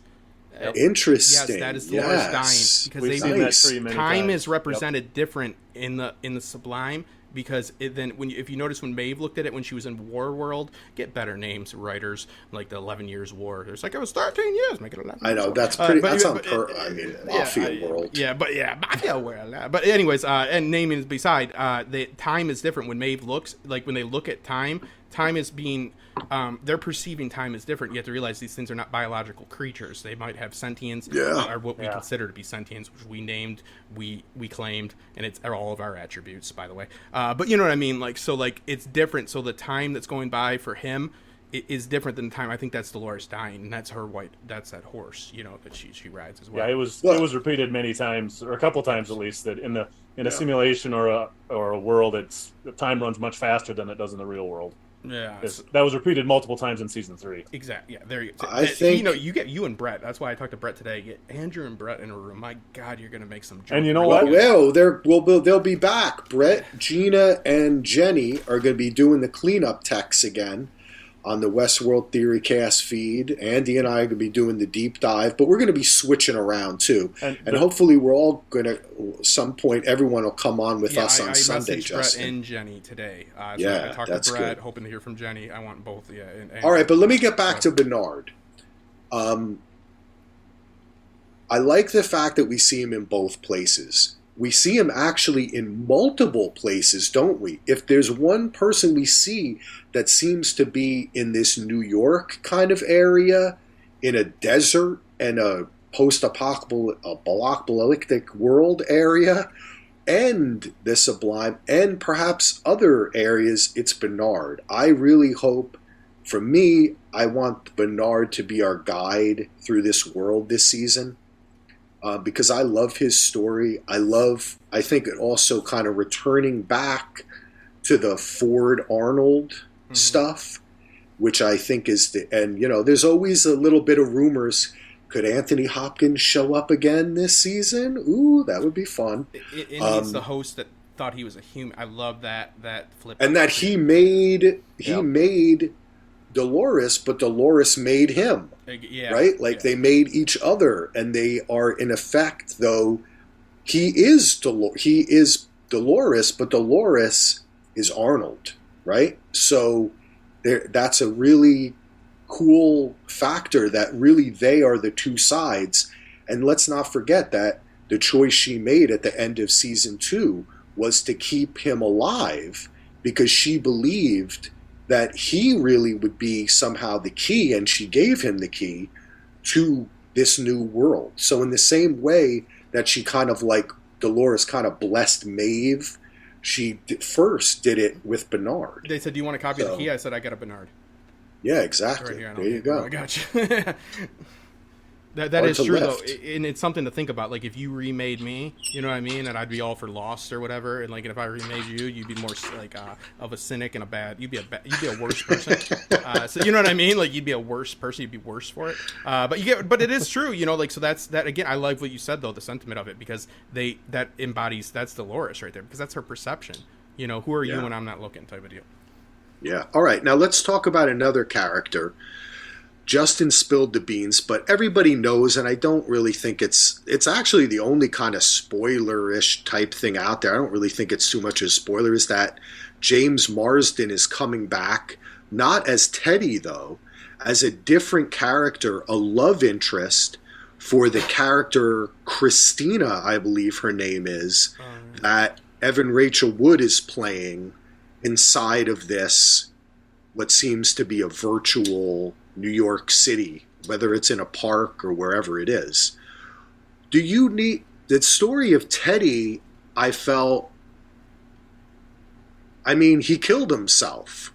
She drove him nuts. She turned him into an animal, and he realized that she had done that, and it drove him nuts, and so he killed himself. But we all know no host is really dead.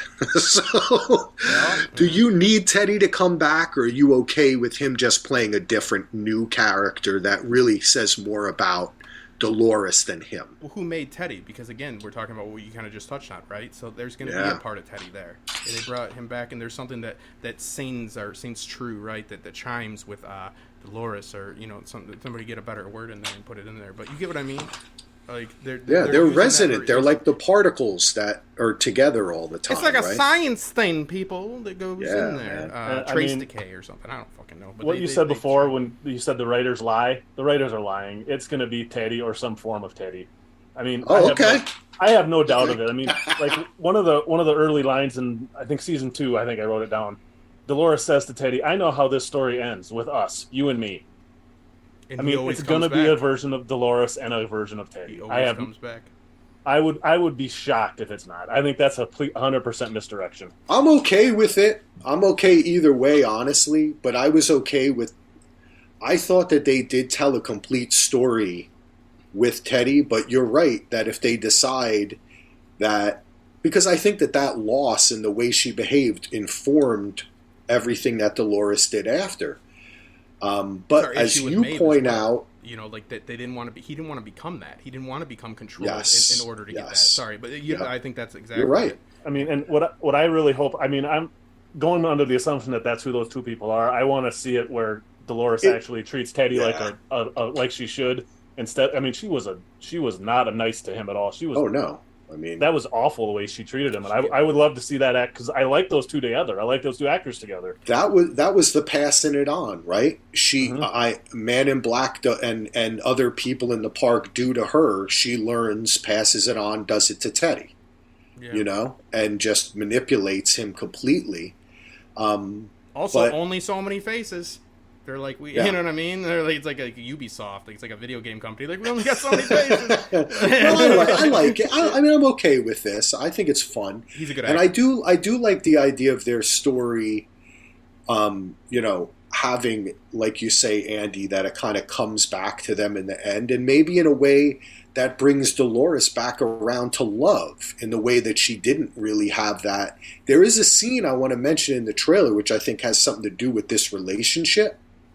Which is, she says in the new trailer that came out today, she says, as this Christina character in New York, she says, did you ever feel like you she says, like, I feel like I created this world. I made a terrible mistake.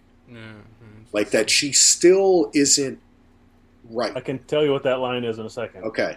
Yeah, she says, that's the opening of the trailer. It says, this is a story about a girl. Every single day she wakes up, the more she sees it, but nobody else can. There's something wrong with the world, and that's her fault. And that's her fault. Exactly. Yeah. See, and I think that says something, which is that she forgot about her love, right?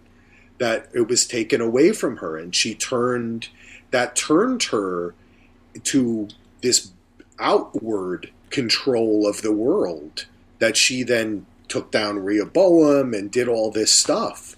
She felt like she, you know, had learned so much from that, but what did she really learn? She left out everybody's information. Yeah. She did everything. She just did the same thing to everyone else that she did to Teddy. Exactly, and that's what Teddy didn't want to do. And I think that there's a good when you're dealing with a story in which we do have these hosts, it can be brought back, like I said, only so many faces. But all jokes aside, there's a very potent thing they can do here, because even if it's not Dolores as we knew her, but I think I agree with you guys 100% on this one. Actually, there's always going to be a semblance of her, and there's always going to be a semblance of him. But I think you, just like Maeve might not have that daughter back, but she can allow daughters to happen, you know, to pave the path.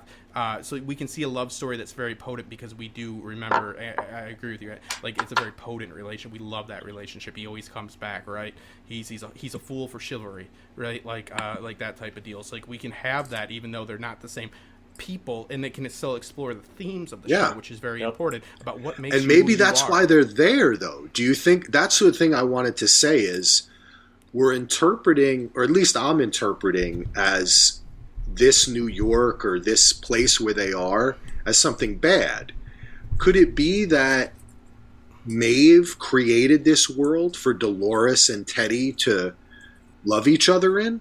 Or, you know what I mean? They're trying to create a world where love and compassion and humanity can prevail. That is something that they need to do if they're willing to sacrifice all they have to die 1,000 times, right? Like they all have in these horrific ways, you know.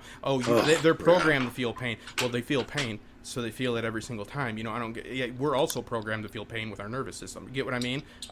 We have surgeries that can numb us and stuff like that. So they go through hell. And I think it's a Severance quote, but it's like, there is no hell, but the thing about mankind is they tend to, you know, be able to create anything they can conjure up. You know, it's not verbatim, but like something like that. So I think, to speak to you guys what you're saying, creating their own hell, thinking of, I made this, I'm the mother, and now look at my child.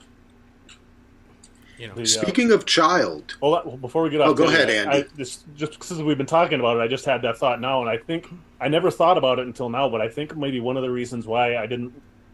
One of the weaker elements of season 3 too is, I think Teddy not being there. Teddy was always kind of the heart and the conscience of the show. Moral compass, and that was missing in season 3. I think I never put that together until just now, but a big chunk of that was missing.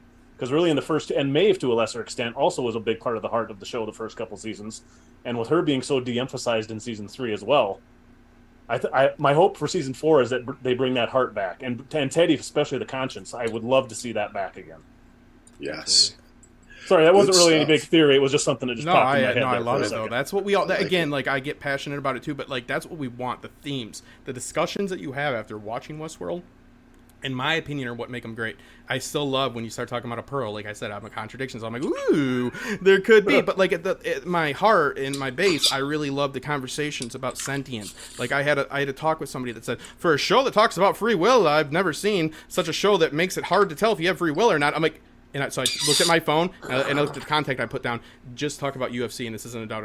I'm like, just UFC talk only, and I love UFC, but this is the only conversation I'm having with this. And I hate to be a dick, but like, that's the point. The point is, it's a show about free will, sentience. Oh, it might just be. Yeah, we named it. You get what I mean? Like all these things, they're not these like what is it? Dolores says, free will is possible. It's just a bitch, or it's literally almost. I think that's almost verbatim. There's a quote that she says, like it's possible, but like she's trying to deal with it. These things are all difficult. They're all things that we that we name, we claim, we brand, and we try to go out there and do.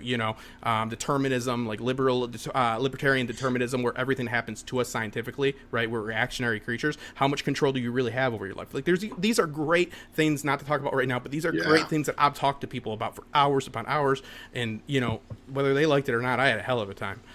You know what I mean? Talking about it. So like these are the themes. So like when I watch season 1 and season 2, those are the things we talk about. We and then we have these turning points with the Man in Black. We see his true motivations and stuff like that. So like these are the turns I want to see again. Now they're looking to correct the system, right? So how do they build Rome? How do they build it? I dig it, man. Yep. I dig that stuff. And I hope that we do get into more questions like that. That's the kind of stuff that I really enjoyed, Though I don't want to be too far down on season 3. I did enjoy it. My rewatch was, like I said, I enjoyed it more than I did the first time because I wasn't looking for the things that I got out of season 2. I knew, this is just going to be a fun ride. And then I was like, oh, hey, there is here and there's about 25, maybe 20% of that stuff. And I found, I think, all of it. And one of the things that we talked a lot about in the seasons before, gentlemen, as we have been talking about this show for like 7 years, is it is mentioned in the trailer. Shaloris says to MIB, we have to, and maybe Andy has the exact quote. I'm sure I do.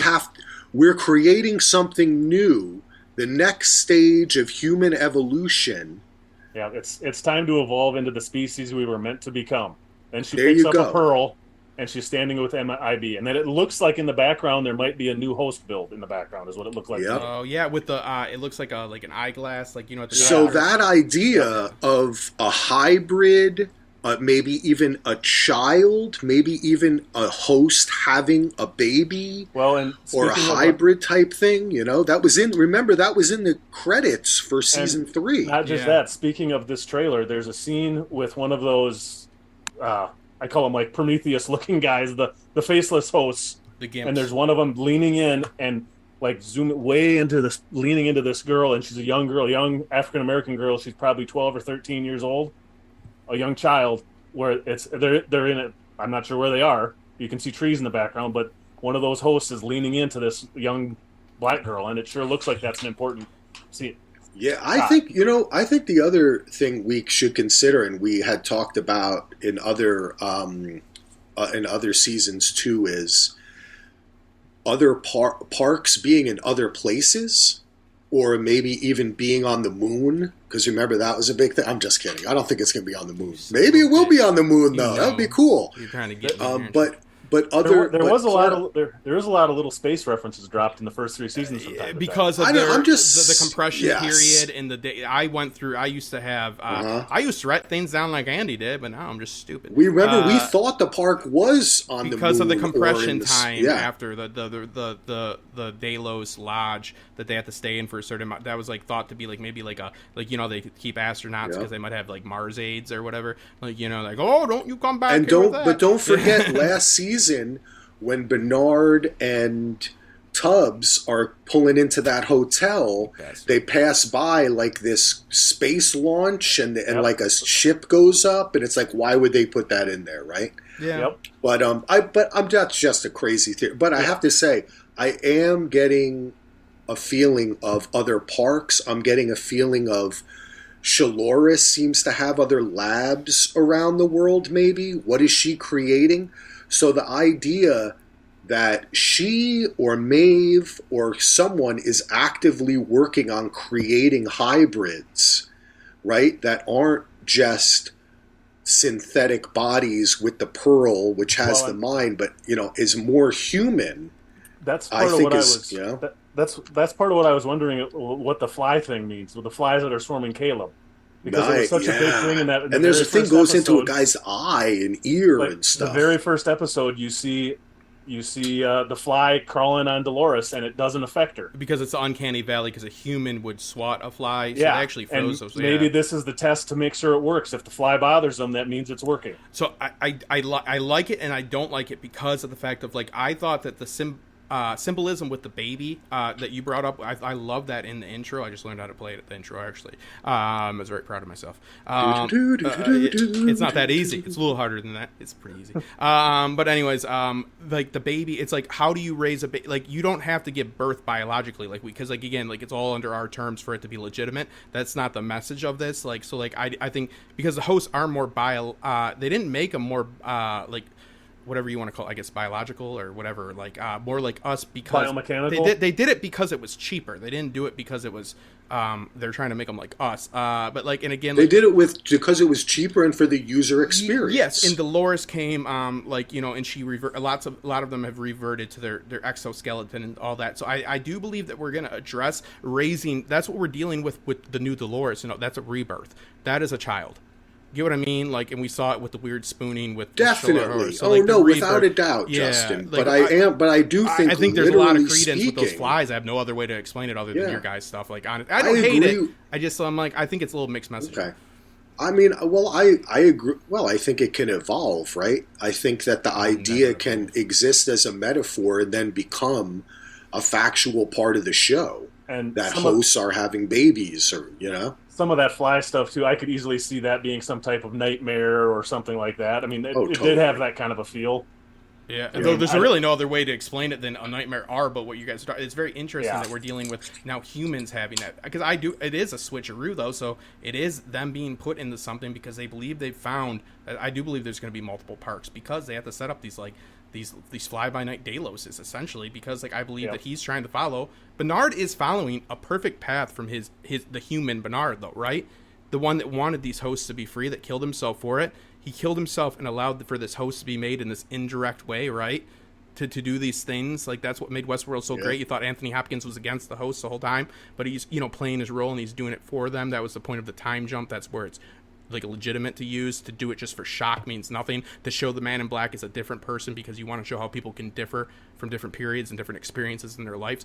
That's why season 1 is poetry. That's why just jumping around with a cognitive dissonance and a messed up brain like Bernard did in season 2, I don't care so much for, because that's just to confuse you and to shake. Do. I know, I don't mind it, but I'm saying it doesn't. It's not as valid though. It really isn't. You get what I mean? For the story. So I think that it's very interesting for them to do it. I think it was a different exploration. I think it was a different exploration. I'm just saying, one is for story to make it better. One is to kind of just, but it's fun. It's fun to do. I'm not going. Well, that's why I could foresee actually this season as being a kind of melding of those two things. He smashed everybody's watches in that writer room. He said, "Forget time, dude. It's going to be bringing it together, baby." I like it. All right, what else we got to chat about? What other characters? We talked a little bit about Teddy. I got a question for you guys too. Oh, okay. See what you Hit think. me. 'Cause watching the last episode of season 3, and it maybe isn't even important. Do you think Sirach is dead, and if he isn't, do you think we're going to see him again? Well, or are we done with him? You know what? I have to say, Andy, one of my thoughts upon seeing this trailer, it was either the new one, or I think it was the new one or the second one, is that it when it comes to Westworld at the end, right? The text actually, it seems like a web. Yeah, like a right? spider web. I thought, and then it pulls out, and it looks a little bit like the Rehoboam shit going on. You know what? Even like the old Joy Division cover type of stuff. You know what I'm saying? What like did that. Sirach want, and what did he need? What did he want, and what did he need? And I'm not trying to be a dick, but what did that character want, and what did they need? We saw what Dolores wanted, right? She wanted control. What does she need to do? She needed to pass off to somebody that was taking like a Nazi-like approach to getting control, right? Like, so what that's did he want? He wants and needs. What did Sirach want, and what did he need? So I think that the lesson behind Sirach, and I was thinking about this after season 3, is that so much of season 1 was about kind of choosing a god, right? Ford had so much to say about that. And that God is effectively your loop, right? It's the thing that keeps you aware of yourself and creates your self-image like a checks and from balances. the recursive habits. Well, no, just recursive habits, right? You do the same things over and over again, but for your some routine. people, yeah, your routine, and then. But for the society, it was this belief, it had so much to do with God. I think that Sirach, he initially wanted to help his brother. He and his brother, it was really his brother's idea. Yes. And his God was, and his leader was his brother, right? His brother saved him after Paris was destroyed in that nuclear. He needed something. Then, once his brother was gone, he gave himself over to the computer. He needed to keep his brother's passion going. Yeah, right? and I think in a sense what he represents is post-World War II, like industrialism and whatchamacallit, the military-industrial complex, right? He gave himself freely over to it, and he let it decide the path of people. Yeah. So that's why I think if I don't think it's so much is he still alive, is Rehoboam still alive. Exactly. Because I think that could be downplayed, that we literally found out in season 3 that the entire world was controlled by a computer. By a supercomputer, yeah. But like what I completely agree with what you said, and that's why I think he doesn't need to be back here, because he was his brother's vision, right? And Sirach is a man that is his brother's vision. Remember at the end, and then we he's found Rehoboam. out. It's passed off. That's why I'm not downing on it. I'm just saying that's why he's not relevant though, because it was never him. No, he I was don't just think he's he was relevant. carrying the football. Is what I'm trying to say, because of everything you just said. And I'm not downing on that story arc or whatsoever. It's just that's what I mean. Like him as a character can't go anywhere, because he's pushing the narrative of that machine and his brother, which was important to do, and the whole, touching on the predictive algorithm. Anytime that you look and you see what you want to eat and you put it into Google, we have a little bit of agency taken away from us, and I love it because I'm lazy and I'm like, I do want Chinese. Thank you, computer. Yep. But there is that's why I would love a more minimalist approach to this technology, because I think it doesn't. Rehoboam was just like, they got a bunch of people in there simulating. I mean, it's not a. Well, don't forget, there's not just Rehoboam. There's the other original computer. Solomon. I know, all biblical names, anything to do with the Which Bible? supposedly gave and this is the other thing we didn't even talk about, and I don't know if this is even going to become what factor this becomes in this season, but the whole fight was so that Solomon could give him this pathway to a new society, right? And what was that? We never knew what that was. Do you think that is the New York we're seeing? No. That it's a different world. It was a computer program. It was another Sublime. It was another different place. It was looking at what they think to be the best types of situations, and then them pushing that on everybody and people losing agency, because it's like the more advanced society gets ideas, the less competent society gets, right? because. But do you think that's literally what was in that U.S. that? I did a whole thing about Rehoboam and in the tribes of David, like the whole thing. I did what you got, like I did, and because like it was, it's very biblically relevant and kind of like traces or like follows the story a little bit. I forget, it's my theory and I forget it at this point. But there was like there's a fucking narrative there because like you're like, oh, Rehoboam, and then I looked it up. I'm like, oh, tribes of David. I keep on thinking, are we using the right words? Like, we'll get back into it. Yeah, but I think that there is. I get what you're saying, and I think that there is truth to it. And it's not that they're like trying to do anything evil. They're trying to do best practices, but they're doing it in a terrible way. They're trying to say like this is what like the analytics say is the best way to get your YouTube video seen. And it might be a dirtball thing to do, right? Like, it usually is. I can't believe that happened, or whatever type of bull. Let me give a bum, or I just said a bum, and then I said a hobo, like that was going to make it better. I'm like, no, a hobo, a street person. No, like, or let me give a homeless man, and I'm sorry, I'm not trying, like, a homeless man money on video or something. You know what I mean? Like, to get a bunch of views. Like, that's a terrible, terrible person that's doing that, but that gets a lot of views, right? So that's best. An algorithm looks at that and they're like, that's the ticket. Get the dangers of this. So like that's where the evil comes, because that gets the success. But success, it's what the child of many success. Yeah, you get it. It's bad. Yeah. So there's one other thing. I'm thinking about it because you brought up Solomon. Well, two things. The first thing is there is a quick cut in that trailer that looks like Rehoboam crashing through the floor or something. But my other question is, since they made such a big deal of it at the end of season 3, and you even see a screen before Caleb leaves or at some point that says backup power still on, are the outliers going to become a thing in this? There's always a backup, right? There's always a backup. Outliers are still in that place in Mexico that are supposedly going to bring about the end of the world if they're allowed to leave. How many guards are guarding that? Like 3? I feel like we can do a lot of talking, and then in the first 5 minutes of the show, they can set up a totally new thing that happened because that's what I'm saying, like other labs, other supercomputers, other hosts that we didn't know. There's another thing to say, which is that they also alluded to there being more Doloreses somewhere out there in other places that were some of these, what were they called again? These disturbances in Rehoboam. Remember they got exactly. Divergences, right? That from the best practice path that they've set out. And they were talking about other countries, right? And then, so I think that there's the idea. I think that this world can become much bigger than that.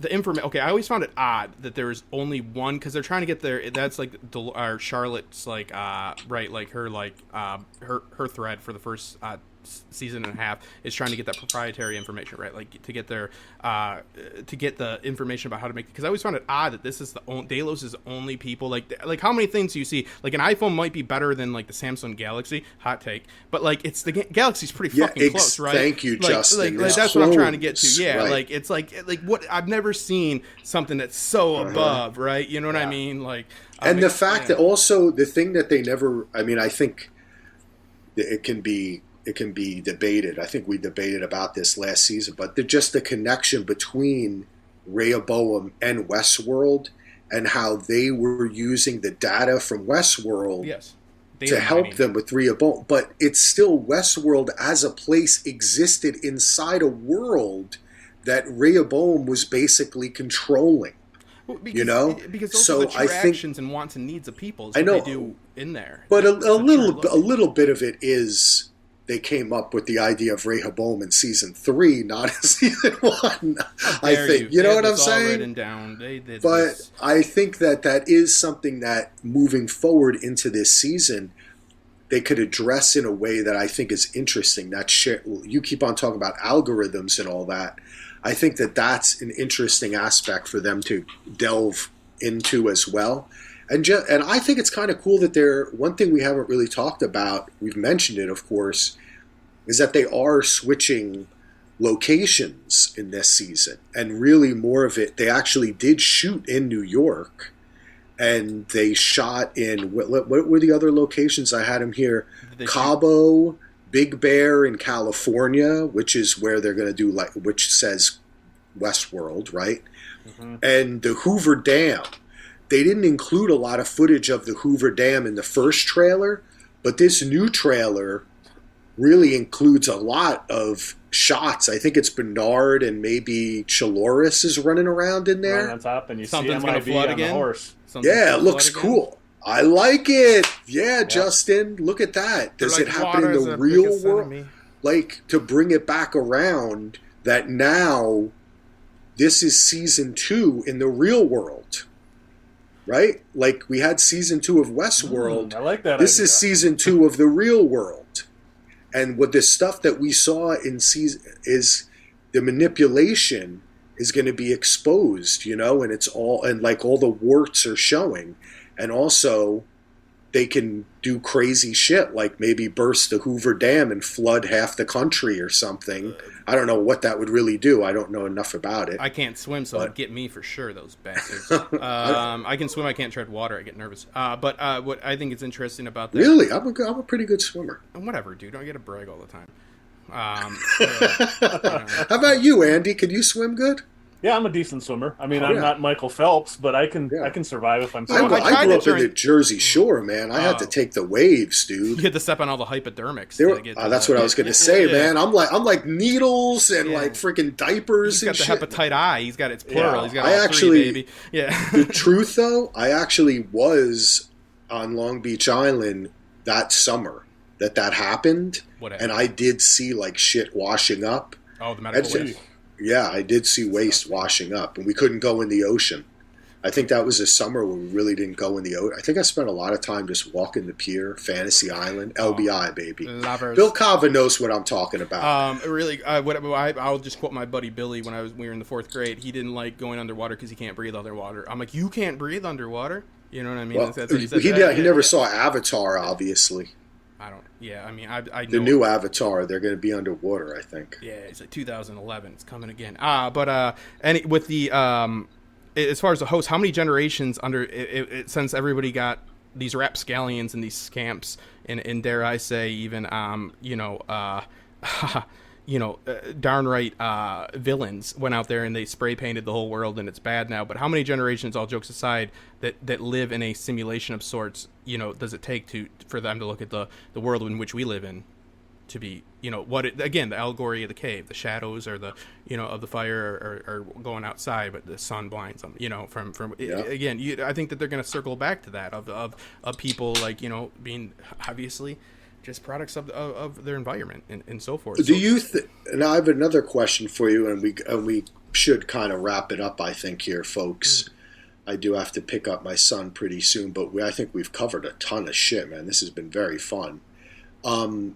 There has been some chitter-chatter, and actually I have an article that is called Why This Should Be the Last Season of Westworld.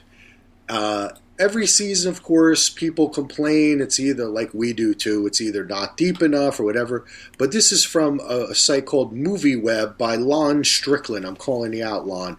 Why Westworld Season 4 should conclude the series. And actually, it's not, it's not a bad thing. It's more like saying what I was saying, which is it's kind of coming around back to the beginning.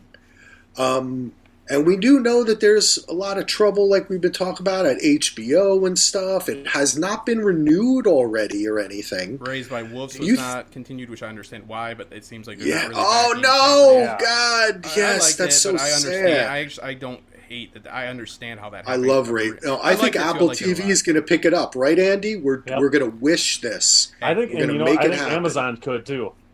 Raised by Wolves, Bezos baby, season 3. Gold, that's what I mean. Bezos is a big-time space guy. So come on, Jeff. But as far as it needing to end, first off, MovieWeb, is that the name? Did he think of that name with his mind brain?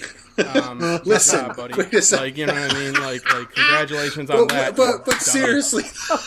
and why you got to be? He sounds like a Justin. He sounds like a real. Do you think this is going to be the last season? They said 5 at first. I don't know where the narrative of 6 went. It was always always 5 seasons, what they said they needed. Yeah. And I always like when people are given the opportunity to do that, because if that's what they want to do and they want to go out there and tell their story and they think that's how long.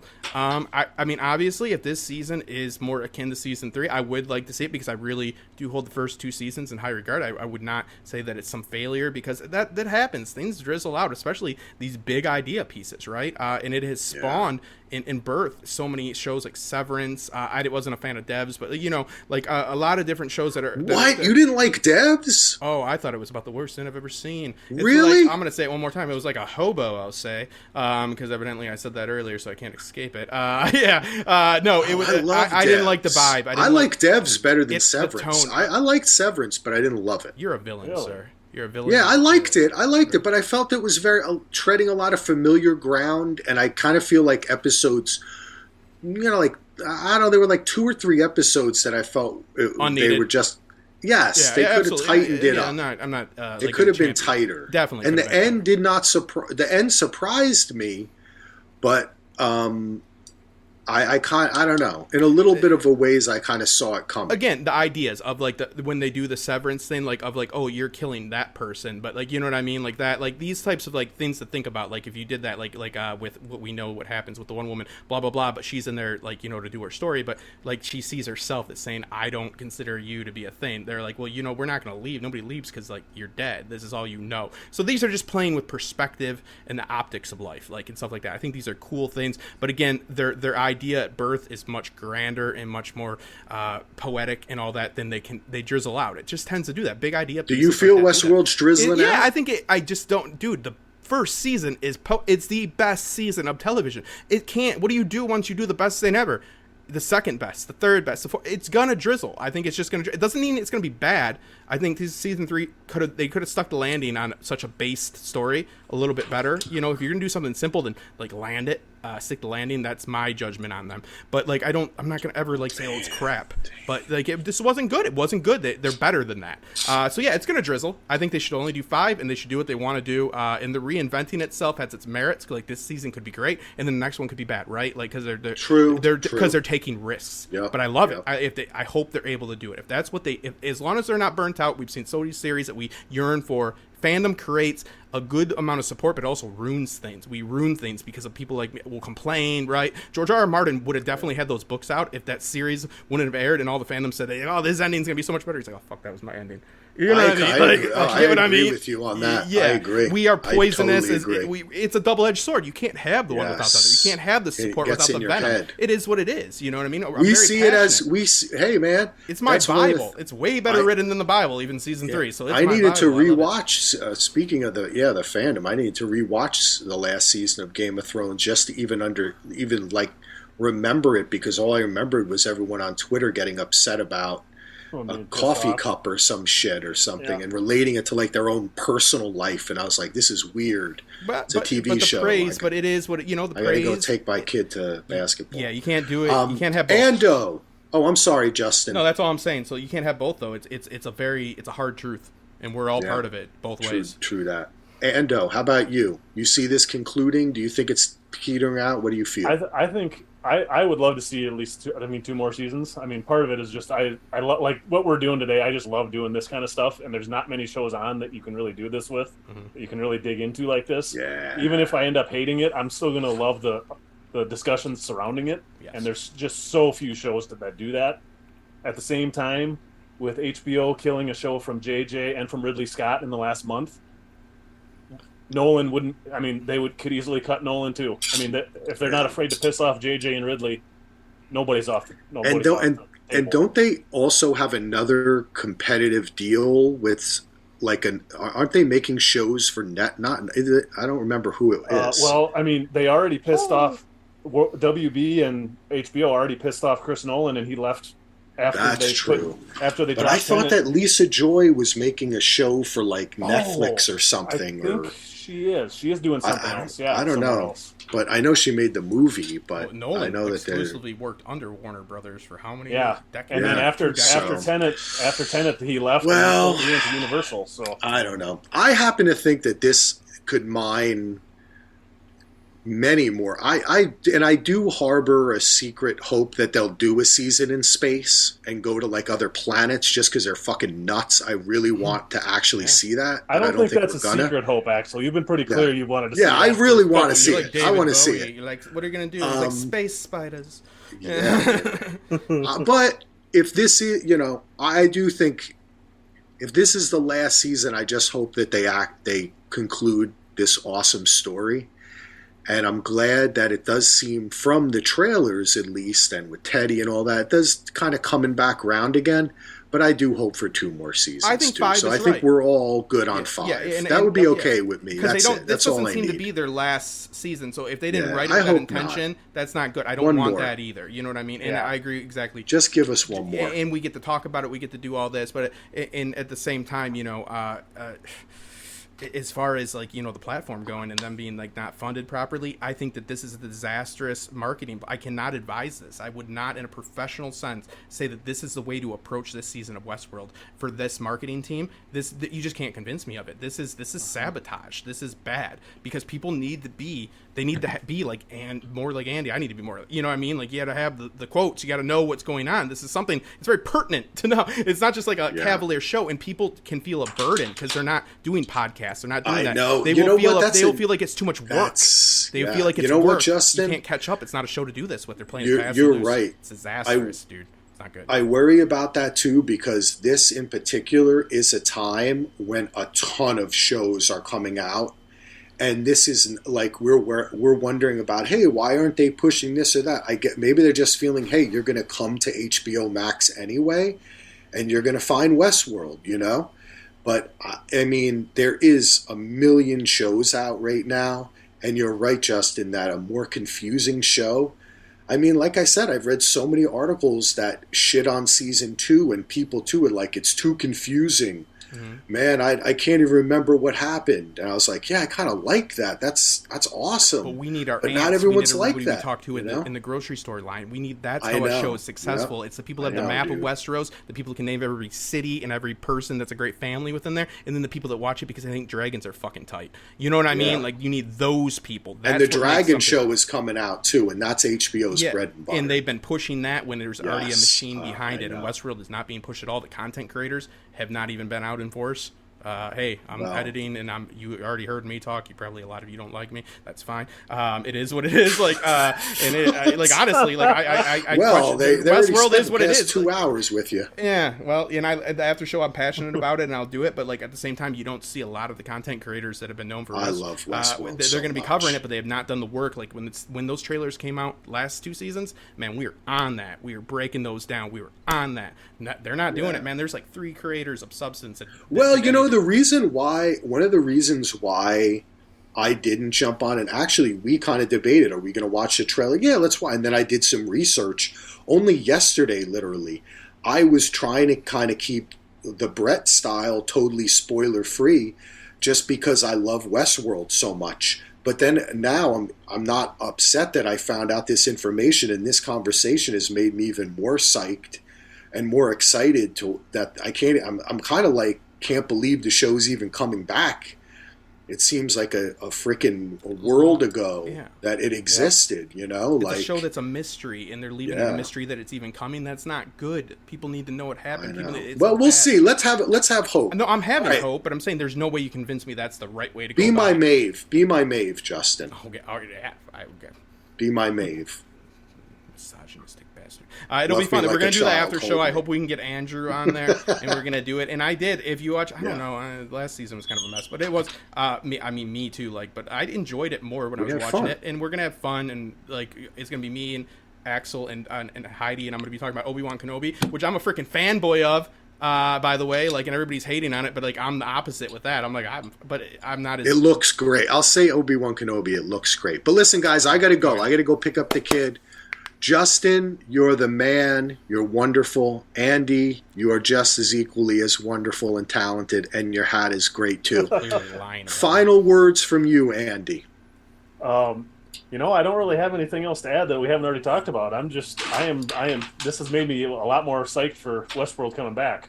This was a fun conversation, and I'm excited to see where it goes. Hopefully, in a good direction. Yeah, Me too. I didn't know it was Awesome, coming back buddy. until today, so it should be fun. That's my final. Yeah, thanks for joining us. Andy's going to be with us the whole season. Me and him doing it.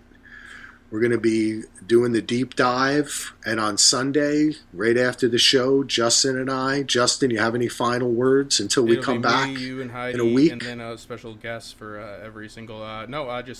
Hey, I go and try to do or at least try to do go and watch individual videos of what happened every episode to get a little bit of a catch up. That's if you want to do a crash course, but give it a chance because rewatch. Try to, but if not, there are the recaps out there that are pretty decent for you guys as well. True, or there's a podcast. And there's a podcast. What we're doing, I'm just saying, like if you don't have the time, don't think it's a labor to do. You know what I mean? It was fun. I enjoyed it. It kind of is, but it's worth it. It's so fun. This show is definitely worth the investment. I really love it. You know, like even if you didn't like what you thought happened, it still inspires good conversation. So, all right, I got 2 minutes to get up the street. Love you all. Thanks everyone for listening. DVRpodcast.com. Hit us up at dvrpodcast@gmail.com. Become a patron. Head on over to Justin's YouTube channels. Watch all the great stuff he's been editing with Costume Co. Right? What have you just been doing? Miss Maisel, 144 dresses is the video. Ton of stuff. Right now. Yeah, great stuff. Never just a hat. All right, we love you all. Peace out, everybody. Do you have to do something with the video, Justin? I can do whatever I want with the video. I'm an editor. Do we end it or what do we do? I don't know. Dude. Oh, okay. You guys are the best.